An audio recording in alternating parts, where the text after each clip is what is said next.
नमस्कार, राष्ट्रीय आयुर्वेद संस्थान के आज के पॉडकास्ट में आपका हार्दिक स्वागत है। मैं doctor Ayushi Khandelwal, assistant professor पोषण आहार विभाग, राष्ट्रीय आयुर्वेद संस्थान जयपुर, राजस्थान।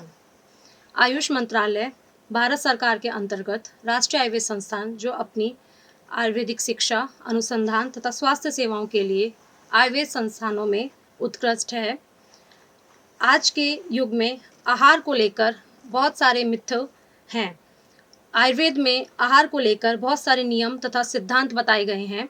उन्हीं सिद्धांतों एवं नियमों की जानकारी के लिए आज हमारे स्टूडियो में हमारे साथ हैं प्रोफेसर सर्वेश कुमार अग्रवाल सर, जो कि राष्ट्रीय आयुर्वेद संस्थान में ही डीन अंतर विषयक अध्ययन तथा शाश्वत एवं योग विभाग में प्रोफेसर पद पर कार्यरत हैं। आज का हमारा विषय है काल भोजनम, अर्थात समय के अनुसार भोजन व्यवस्था। नमस्कार सर, आपका बहुत बहुत स्वागत है। जैसे कि हम देखते हैं कि जो आधुनिक विज्ञान है वो बैलेंस डाइट यानी संतुलित आहार को लेकर बहुत सी अनुशंसा करता है। क्या आयुर्वेद में भी उसी तरह से बैलेंस डाइट को लेकर कोई अवधारणा है सर? बिल्कुल। जैसे हमने बात करी कि बैलेंस डाइट या संतुलित भोजन, तो आधुनिक विज्ञान है वो बैलेंस डाइट के बारे में बताता है कि ऐसी डाइट जिसमें कार्बोहाइड्रेट, प्रोटीन, फैट, विटामिन और मिनरल्स इनका एक सही संयोग हो, सही मात्रा में संयोग हो, इसको बैलेंस डाइट बोलते हैं।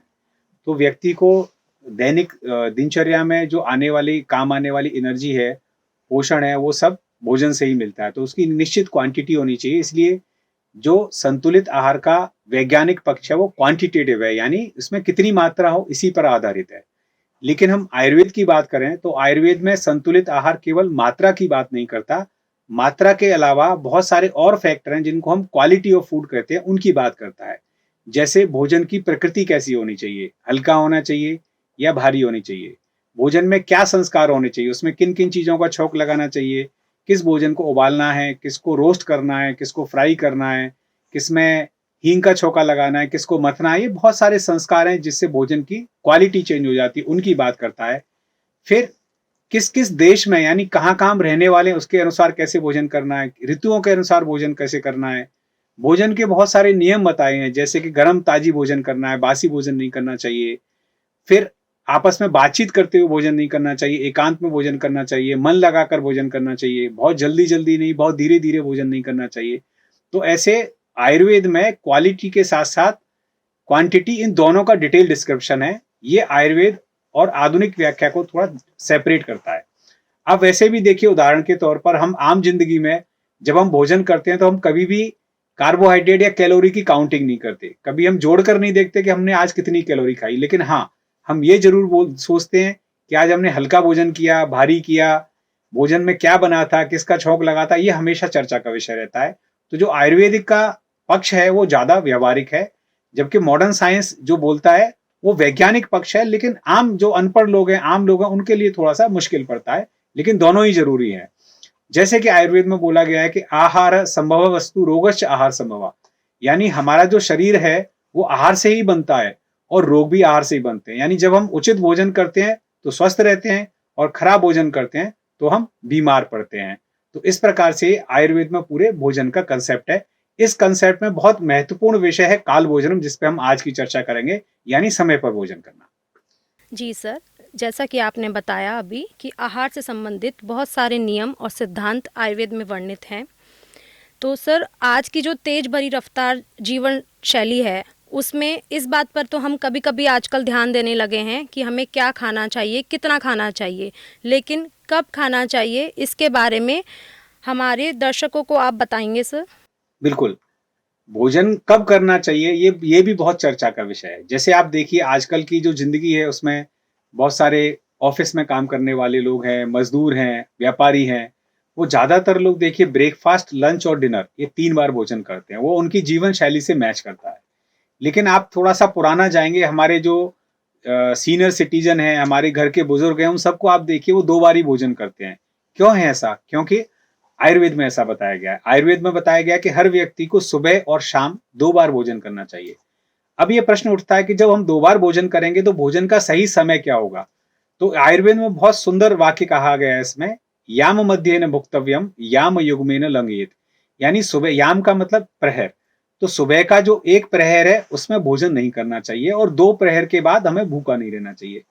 यानी हम आम भाषा में जाने तो एक याम यानी 1 प्रहर से 2 प्रहर के बीच में हमें भोजन कर लेना चाहिए। और हम इसको और डिटेल में जाएं आयुर्वेद की दृष्टि से, तो आयुर्वेद में बताया गया है कि सुबह का 1 प्रहर और 1/3 प्रहर यानी करीबन 9 से 10 बजे का बीच का जो समय है वो सुबह के भोजन के लिए ऊपर एकदम उपयुक्त बैठता है। और 9 से 10 का बीच में समय जब बैठता है जब सूर्योदय सुबह 6 बजे का हम टाइम लेते हैं और जो व्यक्ति भोजन करने वाला है सूर्योदय से पहले जग जाए। अगर आप कल्पना कीजिए कि कोई व्यक्ति सुबह 9 बजे बिस्तर छोड़ता है और उससे हम कहें कि 9 से 10 के बीच में भोजन खा ले, तो उसके लिए संभव नहीं है। तो ये जो नियम है वो एक स्वस्थ व्यक्ति के लिए है जिसका डाइजेशन अच्छा है, सूर्योदय से पहले जगता है, उनके लिए ये नियम है। दूसरा, शाम का भोजन कब करना चाहिए? तो शाम के भोजन के लिए बताया गया कि जब सूर्यास्त हो जाए तो उसके बाद करीबन 1.5 घंटे के बाद शाम का भोजन का समय। तो हम अगर सूर्यास्त का समय 6 बजे मान लेते हैं शाम का, तो करीबन 7:30 के आसपास शाम के भोजन का समय है। तो कुल मिला के सुबह का भोजन 9 से 10 बजे के बीच में, शाम का भोजन 7 से 8 बजे के बीच में, ये उपयुक्त काल बैठता है। ये मैंने बात करी 2 काल के भोजन के बारे में। अब कुछ व्यक्ति ऐसे हैं जो एक काल भोजन करते हैं, जैसे कि मैं बात करूं योगी हैं या साधु सन्यासी हैं, ये यूजुअली एक ही बार भोजन करते हैं क्योंकि इनका जो मेटाबॉलिज्म है उसका रेट कम होता है, इनका ब्रेन शांत रहता है और फिजिकल एक्टिविटी कम रहती है, तो इनकी एनर्जी की रिक्वायरमेंट भी कम रहती है, तो एक बार भोजन करते हैं। इसी प्रकार से जो व्यक्ति जिनकी अग्नि बहुत कमजोर रहती है यानी भूख नहीं लगती है उनको भी एक बार भोजन करना चाहिए। तो एक बार जो भोजन करते हैं उनका समय दोपहर के टाइम में रहता है, आसपास 12-1 बजे 2 बजे के आसपास रहता है। फिर कुछ व्यक्ति ऐसे हैं जिनको 3 बार भोजन के लिए या ज्यादा बार भोजन के लिए भी बताया गया है। एक आम लोकोक्ति है लोगों के चर्चा में जो रहती है कि 1 बार खाए योगी, 2 बार खाए भोगी और बार-बार खाए रोगी। तो ऐसे कौन से रोगी हैं जिनको बार-बार खाना रहता है? तो कुछ रोगी ऐसे हैं जो पुरानी बीमारियां हैं, जैसे कैंसर के रोगी हैं, क्रॉनिक किडनी बीमारी हैं, इनमें रोगी बहुत कमजोर हो जाते हैं, इनको भूख भी नहीं लगती है। तो ऐसी कंडीशन में हम उनको बोलते हैं कि थोड़ा-थोड़ा भोजन बार-बार करिए। फिर कुछ और अवस्थाएं जैसे गर्भावस्था है, उसमें ज्यादा कैलोरी, ज्यादा न्यूट्रिशन की रिक्वायरमेंट है, तो उसमें बार-बार गर्भवती महिला को हम भोजन के लिए बोलते हैं। छोटे बच्चे हैं जो कम मात्रा में भोजन कर पाते हैं, उनको भी हम बोलते हैं कि आप थोड़ी-थोड़ी मात्रा में बार-बार भोजन करिए। आप देखिए छोटा सा शिशु है वो बार-बार माँ का दूध पीता है, तो हर 1 डेढ़ घंटे 2 घंटे बाद दूध पीता है। तो भोजन की जो काल की मर्यादा है सबके लिए अलग-अलग है, लेकिन एक स्वस्थ व्यक्ति जिसकी अग्नि ठीक है, एक एडल्ट व्यक्ति है, वो 2 बार भोजन करे तो उसके लिए उपयुक्त रहता है। जी सर, आपने एक काल भोजन, द्विकाल भोजन तथा 3 काल भोजन को हमें समझाया। तो सर अभी हम ये जानना चाहते हैं कि क्या खाने के समय जो हम यानी भोजन करते हैं उसके समय का हमारी पाचन अर्थात मेटाबॉलिज्म से कोई संबंध है? एकदम सीधा संबंध है। जो हम भोजन करते हैं वो हमारे पाचन को प्रभावित करता है और भोजन का समय है वो बहुत इंपॉर्टेंट है। जैसे कि हम अगर सुबह का भोजन मैंने अभी आपको बताया 9 से 10 के बीच में करते हैं और शाम का 7 से 8 के बीच में करते हैं, तो ऐसी परिस्थितियों में हमारा भोजन अच्छे से पच जाता है। और जो व्यक्ति असमय भोजन करते हैं उनमें खट्टे डकार आना, गैस बनना, बदहजमी, कब्जी, ये सारे सिम्टम आते हैं। आयुर्वेद में बताया गया है कि जो व्यक्ति समय पर भोजन करता है उसका ठीक पाचन होता है, उसके कुछ लक्षण हैं। एक सुंदर वाक्य है, उद्गार शुद्धि उत्साहो वेगोत्सर्गो यथोचित लघुता क्षुत पिपासा च जीर्ण आहार से लक्षणम। यानी उस व्यक्ति को डकार आएगी तो शुद्ध डकार आएगी, उसमें कोई खट्टापन, गैस, स्मेल ऐसी कुछ भी नहीं आएगी। उत्साह रहता है, शरीर में कार्य करने की एनर्जी रहती है। वेगोत्सर्गो यथोचित है, यानी उसके मल मूत्र हैं ये सही समय पे निकलते हैं, सही समय पे फ्रेश होता है, यूरिन सही समय पे आता है, शरीर में हल्कापन रहता है, भूख प्यास समय पे लगती है। ये सारे लक्षण अगर आपको दिखाई दे तो आप समझ जाइए कि जो भोजन आपने किया है वो आपको ठीक से पच रहा है। ठीक इसी प्रकार से आप बहुत बहुत बड़े रिसर्च जर्नल्स हैं जहां बहुत सारे साइंटिफिक पेपर्स पब्लिश हैं, उनमें ये बताया गया है कि जो भोजन 2 काल करते हैं ऐसे व्यक्ति, उनका इंसुलिन सेंसिटाइजेशन बहुत अच्छा रहता है। यानी आप देखिए डायबिटीज के जो पेशेंट हैं उनको इंसुलिन रेजिस्टेंस हो जाता है, यानी इंसुलिन सही मात्रा में फिर भी सेल्स काम नहीं कर पा रहा है, उनके रिसेप्टर पे काम नहीं करते हैं। तो ऐसे रोगियों में अगर 2 काल भोजन करें तो उनका कम मात्रा में इंसुलिन ही सेल के लिए बहुत जरूरी काम करने लगता है। तो ऐसे बहुत सारे मेटाबॉलिक डिसऑर्डर्स हैं, खासकर आप देखिए जो ओबेसिटी यानी मोटापा है, उसमें 2 काल भोजन करने वाले लोग हैं उनका वजन अच्छे से नियंत्रित होता है रादर देन जो बार बार भोजन करने वाले हैं। और इसके जस्ट विपरीत जो असमय भोजन करने वाले लोग हैं उनका मोटापा बढ़ता है, कोलेस्ट्रॉल बढ़ता है, मेटाबॉलिक डिसऑर्डर्स बढ़ते हैं और पाचन संबंधी बहुत सारे विकार उनके अंदर पैदा हो जाते हैं।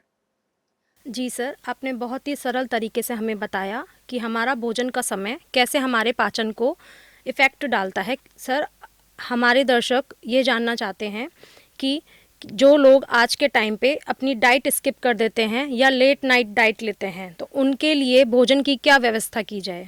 बिल्कुल, ये बहुत ही आम बात है कि लोग अपने भोजन में से कभी-कभी सुबह का मील स्किप कर लेते हैं या रात को बहुत लेट भोजन करते हैं, या बहुत सारे लोग हैं दिन भर मंचिंग करते रहते हैं। तो इनके लिए भी हमारे पास बहुत सारी व्यवस्थाएं। पहले तो हम ये जानना चाहेंगे कि ऐसे व्यक्तियों के लिए क्या-क्या व्यवस्थाएं और इनसे क्या-क्या परेशानी होने वाली है।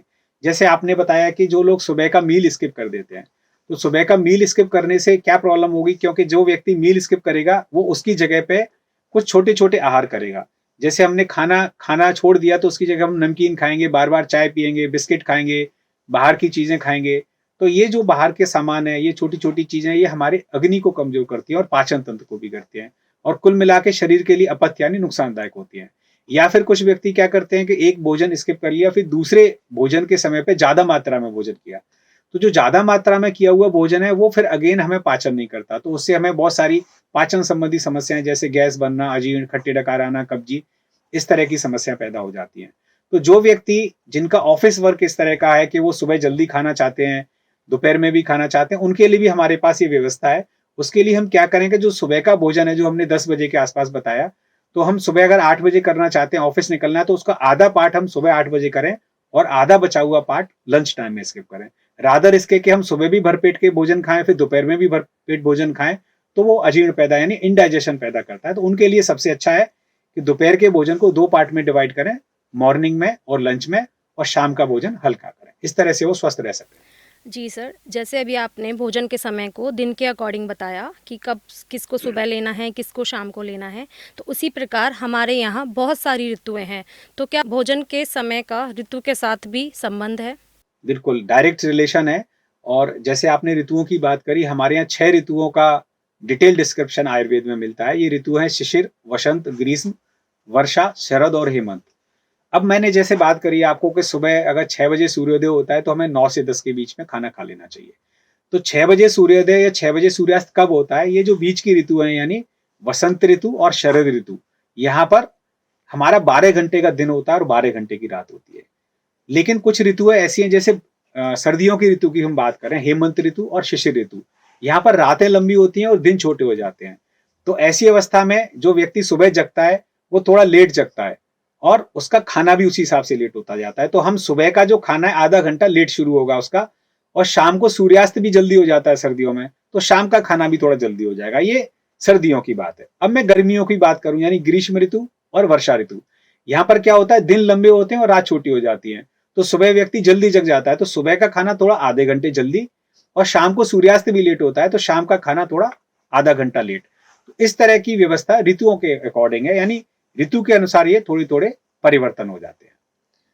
जी सर, आधुनिक विज्ञान जैसे सर्केडियन रिदम क्या काल भोजन की व्यवस्था का समर्थन करती है? बिल्कुल, जो सर्केडियन रिदम है, ये पूरा सिद्धांत हमारे वेदों का लिया हुआ है। जैसे हमारे वेदों में लिखा है यथा पिंडे तथा ब्रह्मांडे, और आयुर्वेद में भी लिखा हुआ है पुरुषो अयम लोक संहित है। यानी इस पूरे ब्रह्मांड में जो कुछ हो रहा है वो हमारे शरीर में भी हो रहा है। जैसे आप देखिए, पूरे ब्रह्मांड में ऋतुओं का निर्धारण, दिन का निर्धारण कौन करता है? ये सूर्य, चंद्रमा और वायु की गति है। ऐसे ही हमारे शरीर में वात, पित्त, कफ हैं, जो हमारे शरीर के अंदर के एनवायरनमेंट को नियंत्रित करते हैं। आप कल्पना कीजिए कि सूर्य अपने निर्धारित समय से 1 घंटा लेट उठे तो क्या होगा? पूरी दुनिया में हाहाकार मच जाएगा। या फिर चंद्रमा है, वो एक दिन नहीं निकले तो क्या होगा? तो आप कल्पना कीजिए कि हमारे जब उठने का समय सुबह सूर्योदय से पहले है और हम 2 घंटे बाद उठते, तो हमारे शरीर के अंदर क्या हो रहा होगा, आप इसकी कल्पना भी नहीं कर सकते हैं। लेकिन ये आम लोग इस बात को समझ नहीं पाते। तो यही सिद्धांत हमारा आयुर्वेद में लागू होता है। सर्केडियन रिदम क्या है? सर्केडियन रिदम का मतलब है 24 घंटे के अंदर हमारे शरीर के अंदर जो शारीरिक, मानसिक या व्यावहारिक परिवर्तन होते रहते हैं, वही सर्केडियन रिदम है। और इस सर्केडियन रिदम को कंट्रोल करने वाली बायोलॉजिकल क्लॉक है, जो एक प्राकृतिक घड़ी हमारे शरीर के अंदर ऊपर वाले ने सेट कर रखी है। तो अब हम भोजन का समय अगर चेंज करते हैं तो सारी चीजें चेंज हो जाती हैं। जैसे मैं आपको एक एग्जांपल देता हूं कि हमारे शरीर में जो टेम्परेचर है वो शाम के टाइम 7 बजे के आसपास सबसे ज्यादा रहता है और सुबह 4:30 बजे सबसे कम रहता है। हमारी अलर्टनेस है सुबह सबसे ज्यादा रहती है। ऐसे ही भोजन का काल सबसे अच्छा काल 9 से 10 बजे के करीब ठीक रहता है। हमारा जो बॉवेल मूवमेंट यानी आंतों की क्रियाएं सबसे ज्यादा सुबह के टाइम ठीक रहती है, 7-8 बजे के आसपास। तो हम जो बॉवेल मूवमेंट से यानी सुबह फ्रेश होके जाते हैं और पेट हमारा खाली हो जाता है, तो फिर उसके बाद क्या होता है, हमें अच्छे से भूख लगती है। और ऐसे ही शाम के टाइम यानी जब हम सो जाते हैं रात को, तो रात को 12-1 बजे के आसपास फिर हमारी आंतें काम करना कम कर देती हैं। अब कोई व्यक्ति रात को लेट खाना करता है तो उसका खाना पच नहीं पाता। जैसे एक जो बायोलॉजिकल क्लॉक है या सर्केडियन रिदम है, ये हमारे बहुत सारे एंजाइम्स जो पाचन में सहायता करते हैं और हार्मोन्स इनको भी नियंत्रित करता है। जैसे खासकर एक हार्मोन है जिसको हम घ्रेलिन बोलते हैं, जो कि हमें भूख लगने में मदद करता है। तो घ्रेलिन का सीक्रेशन कब होता है? जब भोजन का पाचन ठीक से हो जाता है, तो हमारे स्टमक से एक सीक्रेशन जाते हैं, वो हमें हमारे शरीर को बताते हैं कि अब हमें भूख लग रही है। तो ये सब कुछ कौन कंट्रोल करता है? ये बायोलॉजिकल क्लॉक या सर्केडियन रिदम है, जो हमारे पुरुषो अयम लोक संहिता या यथा पिंडे तथा पिंडे इसी सिद्धांत को मैच करते हैं। जी सर, आज के टाइम के अकॉर्डिंग कुछ लोग जैसे नाइट शिफ्ट में काम करते हैं या अनियमित दिनचर्या की पालना करते हैं, उनके लिए काल भोजन के सिद्धांत का क्या महत्व है सर? बिल्कुल, जैसे आप देखिए बहुत सारे मल्टी नेशनल कंपनी में काम करने वाले लोग हैं, या जहाँ शिफ्ट वर्कर्स हैं, हॉस्पिटल में नर्सेज लोग काम करते हैं, या जो 24 घंटे पे चलने वाले कारखाने हैं, वहाँ पर लोग रात में काम करते हैं। तो उनकी जो दिनचर्या है वो जस्ट विपरीत हो जाती है। यानी उनके लिए दिन रात के समान होता है और रात दिन के समान होता है। तो डेफ़िनेटली हमें दिनचर्या भी थोड़ी चेंज करनी रहती है। हाँ, पर ये हमें ध्यान रखना होता है कि उनका रात दिन तो हो जाता है, लेकिन रात के समय में अगेन हमारी मेटाबॉलिज्म तो पुरानी रहती है, वही उतनी पाचन शक्ति नहीं रहती है। तो हमें ये ध्यान रखना होता है कि उस पीरियड में हम क्या खाएं। तो खासकर जैसे मैं ये मान के चलता हूं कि एक व्यक्ति जो सुबह 8 बजे लौट के आता है और शाम को 8 बजे वापस ऑफिस में जाता है, तो जो 8 बजे ऑफिस में जाएगा तो उसके लिए बेस्ट ये है कि शाम का खाना खा के जाए। तो मैंने जो आपको भोजन का समय बताया, शाम को 7 बजे खाना खा के जाए, फिर ऑफिस में 8 बजे पहुंच जाता है। फिर 8 बजे से लेकर सुबह 8 बजे का टाइम है, चूंकि वहां मैंने आपको बताया कि मेटाबॉलिज्म उतनी तेज नहीं है, तो बीच में खाना ना खाए। तो बीच में क्या करे, क्योंकि रात को काम करते नींद भी आती है, तो बीच में अलर्ट रहने के लिए वो छोटी छोटी चीजों का यूज कर सकता है। जैसे कभी थोड़ा कोई फ्रूट खा लिया, कोई जूस पी लिया, सूप पी लिया, नारियल पानी ले लिया, थोड़े ड्राई फ्रूट ले लिए। ये सब मौसम के अकॉर्डिंग कर सकते हैं। सर्दियां हैं तो थोड़ी गर्म चीज ले ली, सूप ले लिया, दूध ले लिया। गर्मियां हैं तो जूसेस, नारियल पानी ले लिया। फिर जब लौट के वो 8 बजे घर आता है, तो सुबह आने के बाद फ्रेश वगैरह होके सब नित्य कर्मों से फ्री होके वो करीबन 9 से 10 के बीच में वापस से भोजन कर सकता है, और 2 घंटे का कम से कम गैप देके 12 से 7 शाम को पूरी नींद निकाले। ये सबसे अच्छी दिनचर्या जो शिफ्ट वर्कर्स हैं उनके लिए। हाँ, इसमें कभी-कभी एक दिन में बहुत सारे लोगों का रहता है कि भाई हमें दिन में कुछ काम करना रहता है तो हमें समय नहीं मिलता।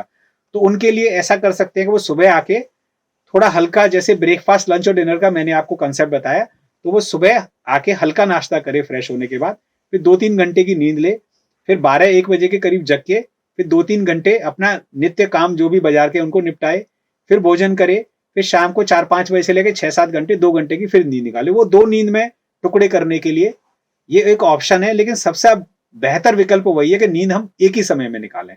तो शिफ्ट वर्कर्स करने वालों के लिए ऐसा नियम है। जी सर, आपने काल भोजन अर्थात समय के अनुसार खान पान को बहुत ही सरल तथा सुगम तरीके से हमें बताया। उसका हमारी पाचन शक्ति पर प्रभाव, हमारे स्वास्थ्य पर प्रभाव तथा हम उसकी पालना करके कैसे रोगों को रोक सकते हैं कि हमें लाइफस्टाइल डिसऑर्डर्स ना हो, उन्हें अपनाकर हम लाइफस्टाइल डिसऑर्डर से बच सकते हैं, ये आपने हमें बतलाया।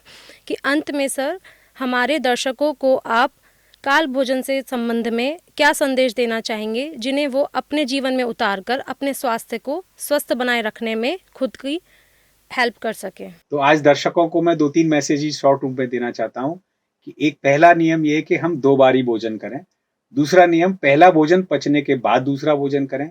तीसरा, सुबह का भोजन सूर्योदय के 3 से 4 घंटे के बाद करें, और शाम का भोजन सूर्यास्त के करीबन 1.5 से 2 घंटे के बाद करें। जैसा कि आयुर्वेद में बताया गया है, पथ्य सति गदातर से किम औषधम निषेवणे। पथ्य असति गदातर से किम औषधम निषेवणे, यानी जो व्यक्ति अच्छा भोजन करता है उनको औषध सेवन की आवश्यकता नहीं है, और जो व्यक्ति अच्छा सेवन नहीं करता है वो औषध ले ले तो भी क्या फायदा। जैसे आधुनिक विज्ञान के संस्थापक हिप्पोक्रेट्स ने कहा है, let be food thy medicine and medicine be by thy food, यानी भोजन को ही हम औषधि के रूप में स्वीकारें, यही हमारे लिए सबसे अच्छा उपाय है। तो दर्शकों को अंत में मैं बस यही कहना चाहता हूँ कि भोजन को औषधि की तरह यूज करें और आयुर्वेद के सिद्धांतों को अपनाएं। नमस्कार। बहुत बहुत धन्यवाद सर। आपने काल भोजनम अर्थात भोजन का समय हमारे स्वास्थ्य पर कैसे प्रभाव डालता है, इसको बहुत ही सरल तथा सुगम तरीके से हमारे दर्शकों को बताया कि हम भोजन कितना ले रहे हैं और कैसे ले रहे हैं, के साथ साथ यह भी बहुत ज़रूरी है कि कब ले रहे हैं। बहुत बहुत धन्यवाद सर। राष्ट्रीय आयुर्वेद संस्थान के अगले पॉडकास्ट के लिए हमारे साथ आप ऐसे ही बने रहें। बहुत बहुत धन्यवाद।